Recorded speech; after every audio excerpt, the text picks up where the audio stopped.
చట్టసభలో నిబంధనలు నేర్పిన మాజీ స్పీకర్ ఇవాళ పోలీసుల కళ్ళు గప్పి అర్ధరాత్రి వేళ ముఖానికి ముసుగేసుకొని పరారయ్యే పరిస్థితి.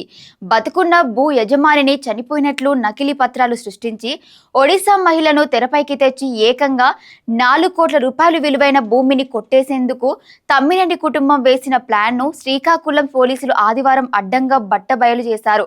అరెస్టు తప్పదని తేలిపోవడంతో అప్పటిదాకా కళ్ళ ముందే ఉన్న తమ్మినేని సీతారాం, ఆయన భార్య వాణి, కుమారుడు నాగ్ సొంత కార్లు, ఫోన్లు ఇంట్లోనే వదిలేసి ప్రైవేటు ఇన్నోవా కారులో తెల్లవారుజామున 3 గంటల ప్రాంతంలో పరారయ్యారు. కూటమి ప్రభుత్వం అత్యంత తీవ్రంగా పరిగణించిన ఈ కేసులో తమ్మినేని ముందస్తు బెయిల్ కోసం కోర్టు తలుపులు తట్టగా, మరోవైపు అరెస్టు చేయడానికి 4 ప్రత్యేక పోలీస్ బృందాలు రంగంలోకి దిగాయి. అసలేం జరిగింది? ఈ రోజు లేదా రేపు తమ్మినేని అరెస్టు ఖాయమేనా అనేది వాటి పాయింట్ ఆఫ్ వ్యూలో చూద్దాం.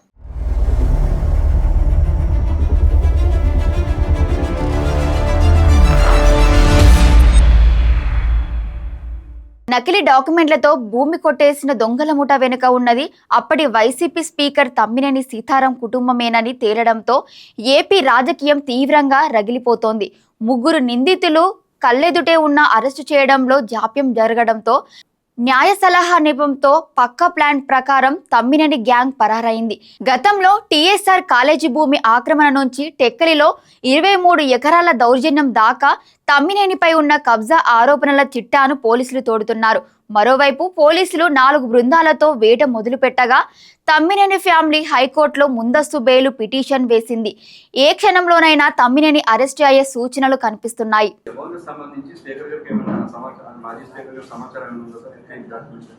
ఖచ్చితంగా ఉంది అండి, 100% వాళ్ళకు ఉంది. వాళ్ళకి ఇన్ఫర్మేషన్ తెలుసు. ఎందుకంటే వెరీ క్లియర్గా ఈ సైట్ ఓనర్ ఎవరన్నది వాళ్ళకి తెలుసు. ప్లస్ ఎవరైతే సేల్ చేస్తున్నారో ఆ పర్సన్ ఇక్కడ కానే కాదు, ఇక్కడ వ్యక్తే కాదు, జైపూర్ ఒడిశాకు సంబంధించిన వ్యక్తి. ఇప్పుడు అడపాల, ఇప్పుడు ఒక ఫ్యామిలీ సర్టిఫికేట్ మన దగ్గరికి తీసుకొని వచ్చినప్పుడు మీ నాన్న ఎవరు, మీ మదర్ ఎవరు అన్నది బేసిక్ క్వశ్చన్ అడుగుతాం మనం. అందులో వెరీ క్లియర్గా మా నాన్న అందవరపు గోవిందరాజులు అన్న పేరు రాసి ఉంటే ఆ పర్సన్ బ్రతికే ఉన్నారు. ఆ పర్సన్ ఎవరన్నది మీకు అందరికీ తెలుసు. ఇక్కడ నేను చెప్పాల్సిన అవసరం కూడా లేదు.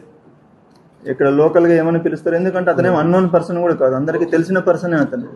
సో అంత క్లియర్గా ఉన్నప్పుడు ఇది క్లియర్ క్రిమినల్ కన్స్పిరసీ. గోవిందరావు యాక్చువల్గా బ్రహ్మాండం బతుకున్నాడు, చాలా యాక్టివ్గా ఉన్నాడు. అతన్ని చంపేసినట్టు ఒక డెత్ సర్టిఫికేట్ క్రియేట్ చేశారు.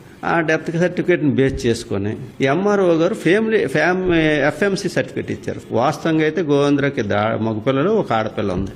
ఆడపిల్ల పేరు సునీత. అంతవరకు సునీత పెళ్లి అయిన తర్వాత పుట్టినూరు సునీత అయింది. 2 మగపిల్లలు ఉన్నారు, వాళ్ళు కూడా బ్రతికే ఉన్నారు. అసలు అందవరపు గోవిందరావుకి పిల్లలే లేరన్నట్టు, ఒకే ఒక అమ్మాయి ఉన్నట్టు. ఆ అమ్మాయి అందవరపు రజని అని డాక్యుమెంట్ రాశారు. కానీ ఆధార ప్రకారంగా ఏ రజని అంటే అడబాల రజని, ఒరిస్సా స్టేట్ జైపూర్. ఆమె ఎవరైనా పెద్ద వ్యక్తులు ఉంటే రిజిస్ట్రేషన్ బాగుంటుందని ఉద్దేశంతో ఓ పెద్ద వ్యక్తిని కాంటాక్ట్ చేశారు. అతని పేరున వీళ్ళందరూ వెళ్ళడం, రిజిస్ట్రేషన్ అతని పేరుని చేయించుకుంటారు. అంటే బతికున్న వ్యక్తిని చంపేసి తీసుకొచ్చారంటే మరి దాంట్లో క్లియర్ కట్ ఫోర్జరీ కదా, ఇంకేముంటుంది. అది కాకుండా ఎవరైతే తెలియ సతీష్ ఉన్నాడో ఆడి మీద ఎంత ముందు కూడా ఇది 3వ కేసు, ఆ త్రినాథ్ అన్నోడి మీద ఇది 2వ కేసు. వెరిఫై మాకు దర్యాప్తులో తేలిన ప్రకారంగా వీళ్ళందరూ మూకుమ్మడిగా చేసినట్టే అనిపిస్తుంది. ఆమదాల వలసలోని అద్దె ఇంట్లో ఉన్న తమ్మినేని సీతారాం, ఆయన భార్య వాణి, కుమారుడు వెంకట శ్రీరామ చిరంజీవి నాగ్లపై పోలీసులు కేసు నమోదు చేయడమే ఆలస్యం. శ్రీకాకుళంలో డ్రామా మొదలైంది. ఇంట్లో 2 సొంత కార్లు ఉన్నప్పటికీ పోలీసులు ట్రాక్ చేస్తారనే అనుమానంతో ప్రైవేటుగా ఒక ఇన్నోవా కార్ను రప్పించారు. మొబైల్ సిగ్నల్స్ ఆధారంగా పోలీసులు తమను పట్టుకోకుండా ఉండేందుకు తమ వ్యక్తిగత ఫోన్లను సైతం ఇంట్లోనే పడేసి సోమవారం తెల్లవారుజామున 3 గంటల సమయానికి పరారయ్యారు. మాజీ స్పీకర్ స్థాయి వ్యక్తి ఇలా పోలీసుల కళ్ళు గప్పి పరారవ్వడం జిల్లా వ్యాప్తంగా తీవ్ర చర్చనీయాంశమైంది. ఈ 4 కోట్ల రూపాయల భూమిని నకిలీ పత్రాలతో రిజిస్ట్రేషన్ చేయించడంలో మొత్తం 13 మంది కీలకంగా వ్యవహరించగా ఇప్పటికే 8 మందిని పోలీసులు అరెస్టు చేసి రిమాండ్కు పంపారు. మాజీ హోంగార్డ్ త్రినాథ్, దొంగ డాక్యుమెంట్ల రైటర్ కూన పెద్దిరాజులు ఒక ముఠాగా ఏర్పడి వైకాపా హయాంలో ఇలాంటి దొంగ రిజిస్ట్రేషన్లు 10ల సంఖ్యలో చేశారని గుర్తించారు. అయితే ఈ ముఠా వెనుక ఉండి నడిపించింది తమ్మినేని కుటుంబమేనని ఆధారాలు లభించినా ఆదివారం నాడే వారిని ఎందుకు అరెస్టు చేయలేదని ప్రశ్నలు వస్తున్నాయి. తమ్మినేని కుటుంబం కళ్ళెదుటే ఉన్న సమయంలో పోలీసులు ఉదాసీనంగా ఉండటం వల్లే వారు ముందస్తు బెయిల్ కోసం ప్లాన్ చేసుకుని తప్పించుకోగలిగారనే విమర్శలు వ్యక్తమవుతున్నాయి. వైసీపీ హయాంలో స్పీకర్ గా ఉన్న సమయంలో తమ్మినేని కుటుంబంపై అనేక కబ్జా ఆరోపణలు వచ్చాయి. ఆమదాల వలస టీఎస్ఆర్ కళాశాల పక్కన 8 సెంట్ల స్థలం ఆక్రమణ చేశారు. టెక్కలి మండలం చింతమణి గ్రామంలో 23 ఎకరాల భూమిని కుమారుడి పేరుతో బలవంతంగా రాయించుకోవడం చేశారు. చనిపోయిన కానిస్టేబుల్ భార్యను బెదిరించి ఇల్లు లాక్కోవడం వంటి తీవ్ర ఆరోపణలు ఇప్పుడు మళ్లీ తెరపైకి వచ్చాయి.